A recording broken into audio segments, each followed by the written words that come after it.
What is up? It's your boy, Anecdotal, and today I welcome you to a momentous occasion.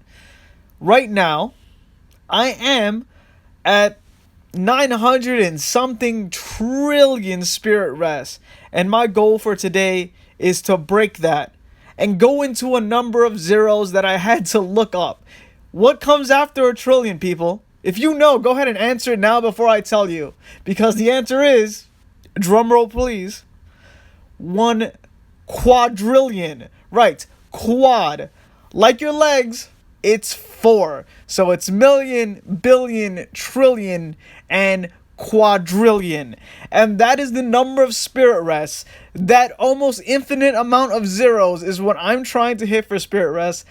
And at the end, I'll probably only go up 9 levels after that 4-hour spirit rest, but still, a quadrillion. A number so big that even as an adult, I needed to look up. So this is a completed run that I did.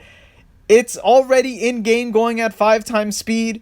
Because it takes about 44 to 45 minutes for me to complete a spirit run, I decided to increase the speed of this right here, starting now, so that you can see how crazy and how fast it actually goes. It'll be super boring if you were to just watch the entire thing.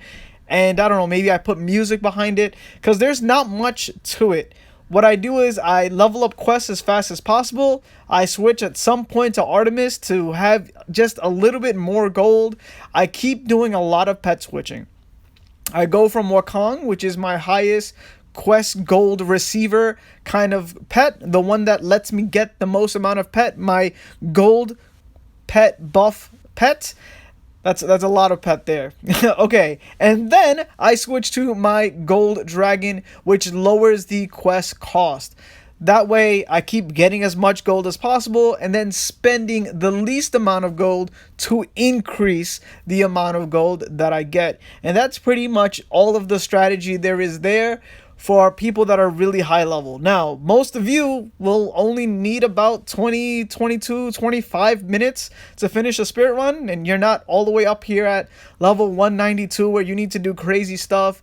Again, I'd love it if in the comments you can tell me what level you're in. I noticed that a lot of new viewers here, and thank you for watching, thank you for subscribing, are just starting the game, maybe a couple weeks in. I know that Endless Frontier had a event that they were on the map, that they were at the App Store, at Google Play, or whatever it is that it's called for your phone, and it was featured. So a lot of new people are playing the game. So a lot of people that started watching my channel are now about 1 week or 2 weeks or 3 weeks in and need to know what a spirit run looks like. And those of you that are in the higher levels that are wondering if it's so difficult for you, is it the same for other people? Yeah, man. I really don't like doing spirit runs anymore. It takes 44, 45 minutes. And this is sped up. Or else this video would have been forever and a half, okay? So here I am. I just kind of chill here at the screen. And when I see I have a pretty good amount of gold, or when I walk away and come back, I just equip this pet, and then I increase the quest again so that I can get the most amount of gold and switch to my gold pet and then stay here again. Now, to save the most gold as possible, I also use Seahorse when I upgrade the levels for my actual units. And I just do the upgrade all tab. And have I told you how much I love the upgrade all tab? I no longer need to scroll and use absolutely everybody. That was so tedious. So what you want to do is, early on, you want to try to upgrade your units as fast as possible. The upgrade all makes that possible. Only to like 1,000, 2,000, so that all of the buffs are there. All the buffs will be there at 2,000. So I just try to go ahead, go as low as I can on quests, and then quickly go. I did do a little bit of a misplay with my thumbs there, and I just clicked on the quest as if I need to know how much gold I'm getting. Who cares? I just need to know that I have enough. And then I sit on this screen a lot. And even though I'm doing that, it should portray about all the things I am not doing.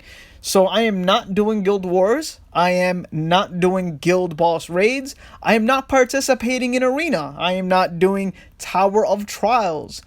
I am not doing anything at all that can slow down my phone, because believe it or not, if you do not have a really good phone or a phone that can handle just rapid movement like this, I know it's an idle game. You need a good phone though. It's crazy. So if you don't have a really great phone, you want to have a screen like this where there's not much work for your phone to do, and it won't slow you down. If your phone overheats when playing this game, you may want to have either a new phone or a place to keep it cool or something like that. I have an iPhone 7. It's fine. It's not an issue. But every second counts in a spirit rest. So if you are doing Guild Wars, those 5 to 10 seconds that you lose, they're gone. They affect the overall amount of medals that you get when you do your spirit rest and you look at the numbers that you've accumulated. So you need to make sure that you do not do anything. At the very end, I'm going to be clicking on chess. I definitely could have gotten a higher spirit rest value if I decided to sit there and click on every chest and then get the most amount of gold possible, because you do get a lot of gold. And one pet that can help you with that is Aladdin. If you have Aladdin, it has a chance to automatically open the chests that are on the stages, which is why it's recommended for people to farm lamp early game. But you don't really need to do it. It's helpful later on in game. Like right now, it'll be helpful. I have a 5-star lamp, but you also need to evolve a whole lot of Aladdins. I don't have a whole lot of Aladdins, but it's only an issue because I just don't have enough gold. So like I said before, I need to either 5-star my gold dragon.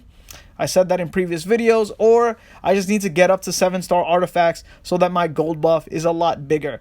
And when that happens, I can increase the quest with a lot less cost, and that way I get gold a lot faster, or I just get a lot lower of a reduction when I have something, so it's reduced by a lot more, and I just gain a lot more, so my quest gold acquisition will go up.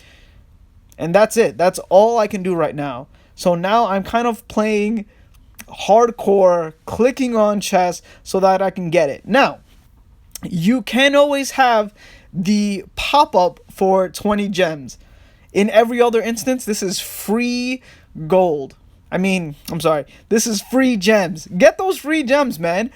But not during Spirit Rest, because that 20 or 30 second advertisement that you're looking at for those 20 gems will not have your Spirit Rest and your stages go along with you. So don't watch those videos. It's not going to help you. It's only going to hinder your progress and lower your overall Spirit Rest numbers. So do not watch any of those ads. Just click no. You're going to see that when they pop up for me, I look at it, I say no, and then I hope it never pops up again. I think it'd be nice for like a quality of life type of update. I know that we're already super excited for the airship update that comes up, but if along with that, I'll be happy if it happens, that if you do not need to click no, or if you could turn off the treasure chest for gems while you're doing spirit runs, because obviously we're going to click on them to try to get gold, right? Especially if you're stuck around this part, the 180s, I would say 190s and up, and you're kind of in transition between 6 and 7-star artifacts, or you're transitioning between having an okay quest reduction pet to a superior one like Gold Dragon at 5-star, which is what I'm doing. So there's a lot. If you don't have Gold Dragon, I believe Windy does the same thing. So you can go ahead, switch off and equip Windy, and Windy will also reduce the quest gold cost to level it up. And here I am, just working super hard, waiting and waiting and waiting, which is what Spirit Rest really is. But like I said, you probably don't need to worry about this at all, because you're just not at this level yet where it takes forever and a half. So you're probably wondering, man, endgame sure doesn't sound that pleasant. Don't worry about it. It actually gets easier. Every single update eCore has had helps. So the recent update that we just had with the Hell Fortress raid, or the Fortress of Hell raid, is Meanie Dark Archers. And what their ability does, it allows you to start at an even earlier stage than you normally will. So I already maxed out all of my Dark Archers, and I'm already beginning at, 40% of my last stage. So that's super helpful. But since I can go up so many stages, it's not quite as helpful as it would be for a different player or a lower level player. So the faster you get it, the more you benefit from it, which is what makes people that are pay to play, well, have an easier time of things. That's the whole reason for it. But you can only buy one Dark Archer. There's not much you can do about that. So it's random. Pay to play only really helps because you're able to get honor coins faster, gems faster, evolve people faster, but there's nothing you could do with the luck of the draw. So don't worry, completely free to play friendly in my eyes. Also, these pets that you get will, since it will increase and amplify Dark Archer's abilities, it really helps. Not all low level characters or players are able to beat the last raid. I'd say you need to be somewhere in the hundreds. So if you're not at least somewhere in the hundreds, you probably don't really stand a chance. I mean, you should still try anyways, but I'm telling you, you should be somewhere in the hundreds. There's no real way for me to know unless I set up a poll and then everybody answers these polls, or you just comment below if you're doing that raid, what level you're in. And if you're in the low hundreds, maybe 130, 140, 150, you can go ahead and give me some feedback on whether or not you can beat the Hell Fortress raid, and if your guild is doing it, or if you're doing the majority of the damage, or someone else that's higher level is doing it. Because what I decided to do, even though I'm level 192 and I could pretty much one-shot everyone there, I'm doing level 1 raids because it's just the way it is right now. Level 2, first of all, we're not getting any, and I mean any, of these darkness pet resistance like we are for everything else. We're getting the fire resistance, we're getting the nature resistance, but we are not getting the dark resistance at all. It is just not happening. That's the only place where pay to win is happening. I think we've been given it twice now, maybe 3 times if you paid. I only have 2 fragments because I've been free to play for the last few months, I'd say, because I just feel there's no reason to get any dollar packs or $3 packs. I don't need any more gems, any more honor coins. I'm just going to go ahead and farm everything the old natural way, because progression right now really only depends on getting certain pet fragments or getting the artifacts to 7, which means I just need to beat more raids. So that's it for me. So if you really feel like spending and you haven't already, Dark Archers are the way to go. If you don't have a priest, priests are the way to go. And yes, this is how long a spirit rest will take. I sort of felt like cutting it, but no, man, you need to see what it takes to do spirit rest. It's a whole lot of walking away, doing something. If you're a student, writing a paper, looking back, maybe after every time you write a paragraph or 2 paragraphs. If you have a job, don't do it while you work. You're going to forget about it, believe me.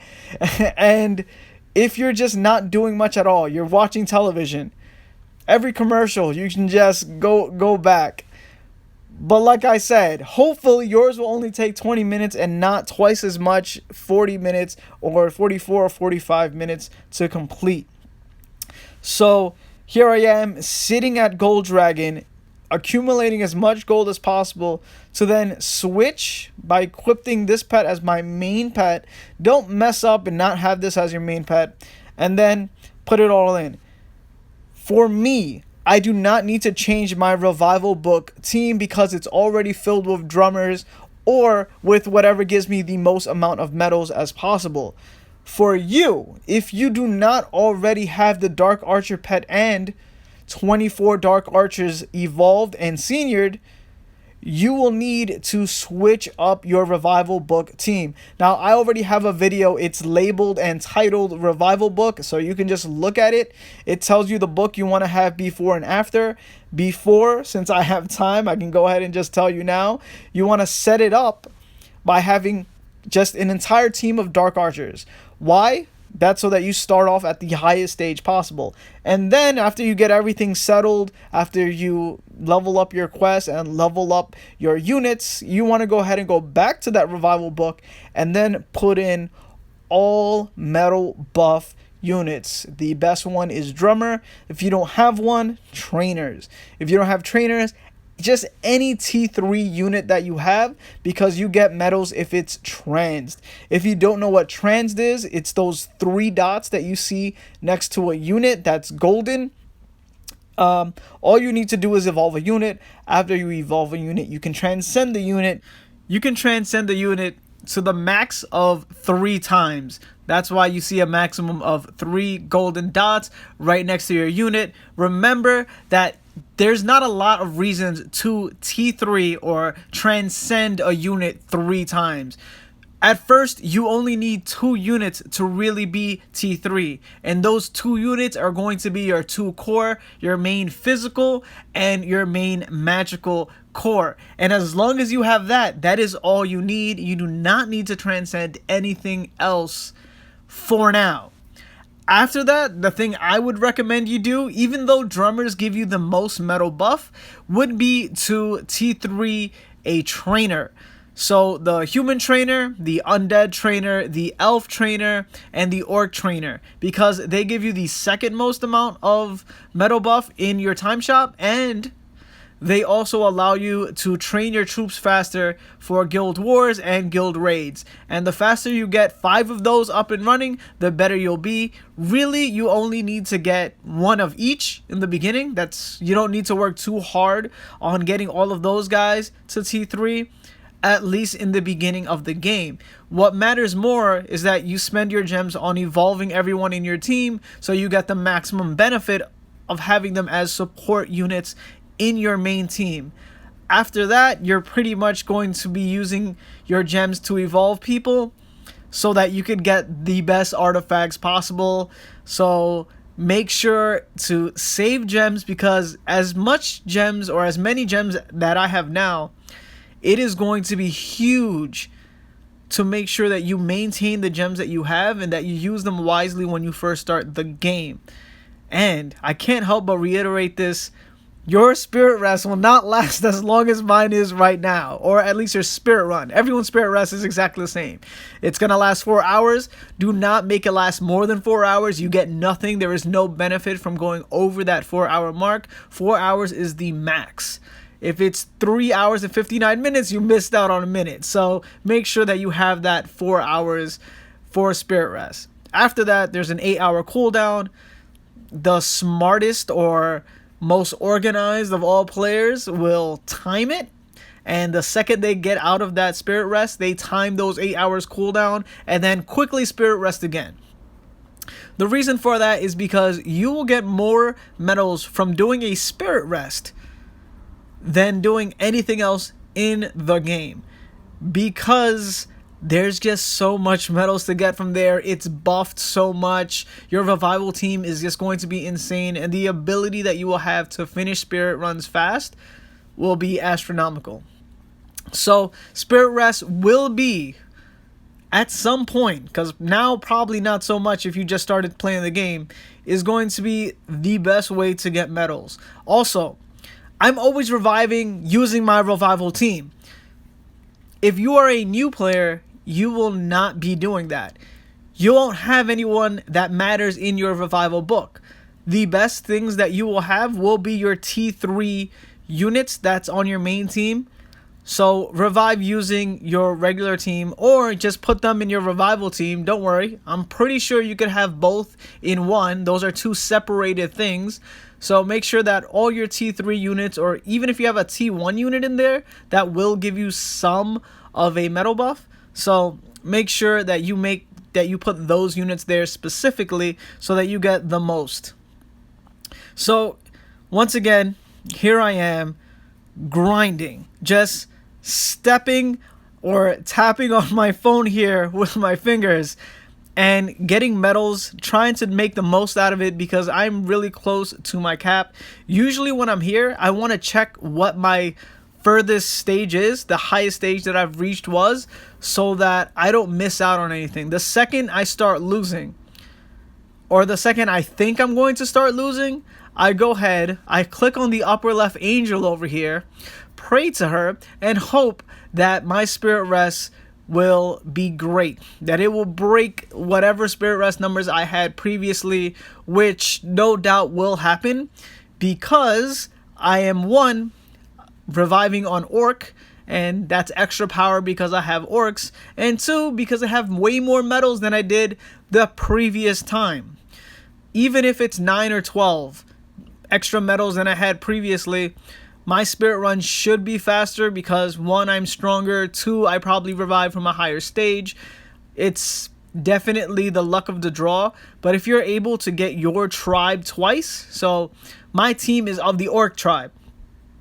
If I start off my spirit run on the orc tribe, which I always do, you don't need to like have luck for that. You just wait for the orc tribe to be there. You go ahead, you do your revive when you get your highest stage reach. That way you end up starting at the absolute highest starting point that you possibly can, and then you go. That means you have a shorter distance to run, even if you're not stronger. Now, if you are lucky and you get orc again after reviving, so before reviving your orc, you click revive. If you're orc again, not only are you stronger, you should be able to reach that same stage and maybe 2 or 3 stages afterwards based on the amount of medals that you get.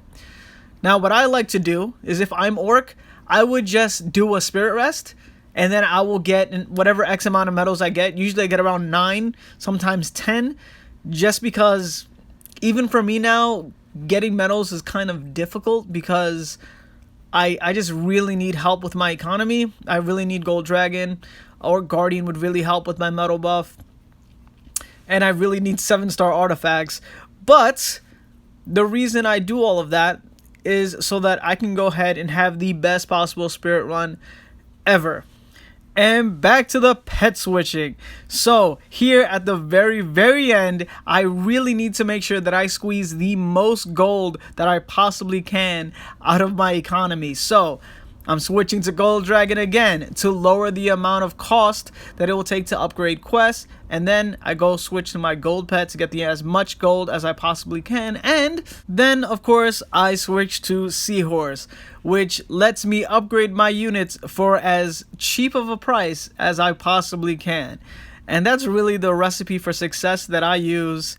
Just about at the end here, looking at the numbers of my stage here and knowing that I'm about to reach my cap, I'm just going to wait and hope that when I upgrade these at the very end that I'm gonna have enough to completely break the bank with Seahorse and see what kind of levels I can reach. Now, like I said before, I didn't go super hard on opening chests just because I just can't. I can't bring myself to click on chests for 44 minutes and make sure that I get the most amount of gold doing that. I mean, it is the best thing you can do, and if I was still having 20 minutes spirit rest or 25 minutes spirit rest, or even if it was 30 minutes long, I think I'd be able to hang in there. But for 3/4 of an hour? Nah, that is way too hard. And that's why they introduced the Hell Fortress raid that makes all of this just a little bit more bearable and easier to do.